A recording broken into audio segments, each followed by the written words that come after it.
at Kscope 17 in San Antonio, Texas, and I'm here with Vincent Morneau from Insum, and he became recently, actually yesterday, an Oracle ace.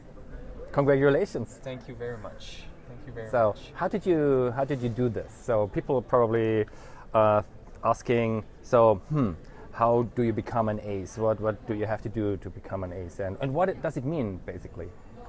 Well, first of all, this is very overwhelming for me. I didn't really do anything because I was looking at the ACE program in the past few weeks, and I was looking at the description for ACEs, and it just felt right to apply because I was already doing all these things. So I just thought I should continue doing it, and that would be it. Define these things. These things, so giving out to the community. In my case, I'm less involved in forums.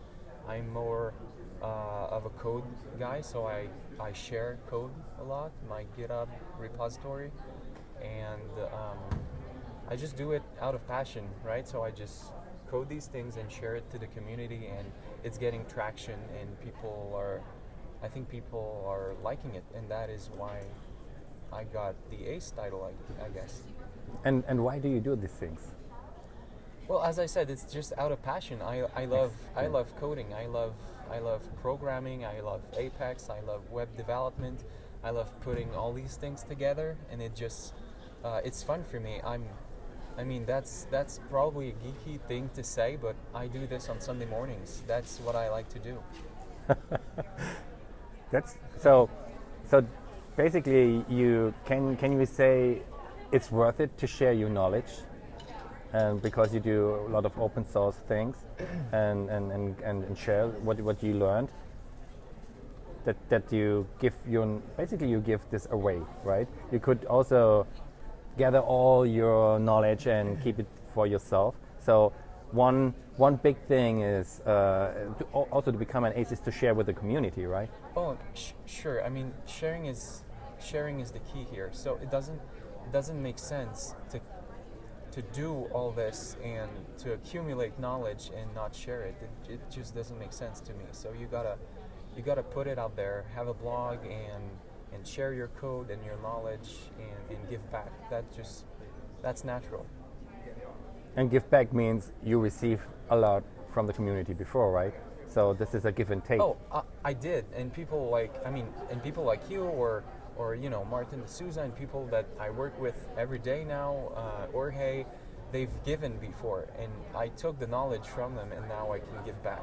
So this is a win-win situation for everybody. Absolutely, it is. So I was at your presentation about JavaScript yesterday. Yesterday. And you said something interesting.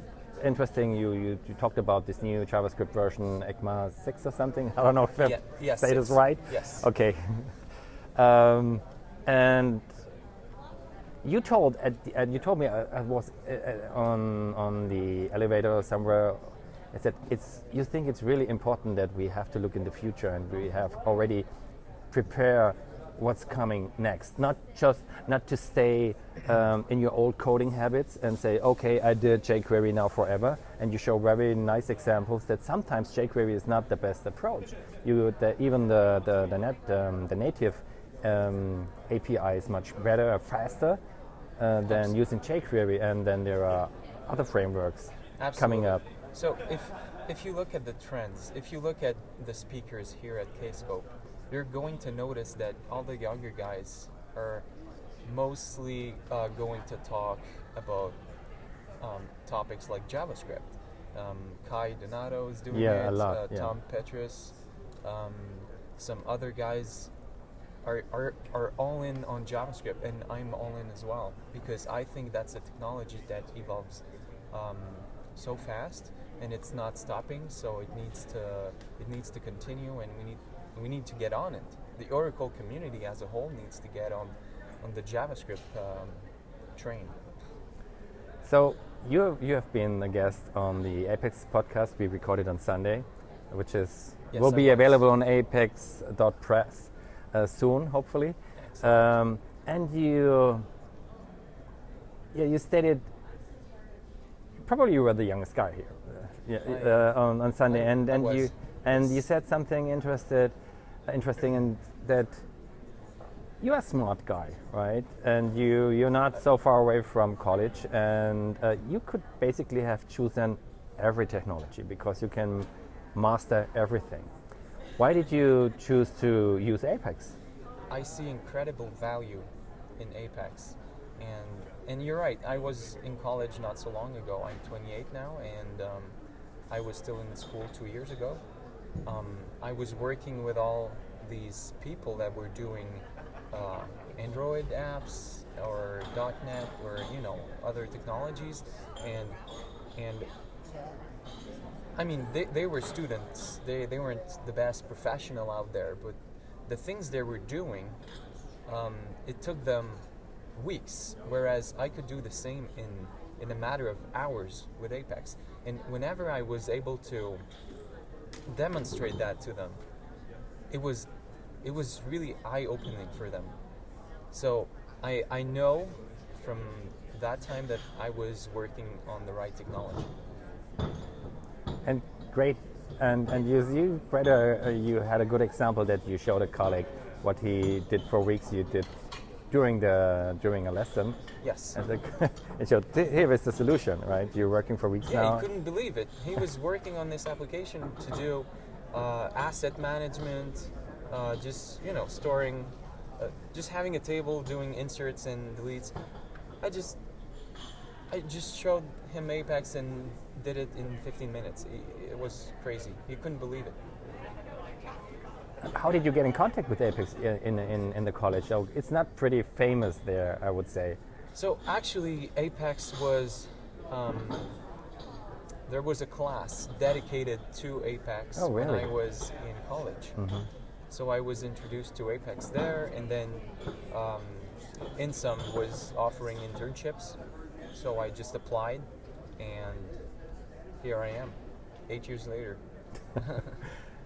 You made this amazing solution, Nitro. Can you tell us about Nitro? What is it? Yes, I will be demonstrating Nitro on Thursday. Mm-hmm. So obviously, all the good stuff is going to be shown there. What I can tell you is that I've realized that Apex is really good at dealing with web forms, and it has so much automated stuff for you, so you can generate stuff, and it's really, really easy to build a web application in minutes.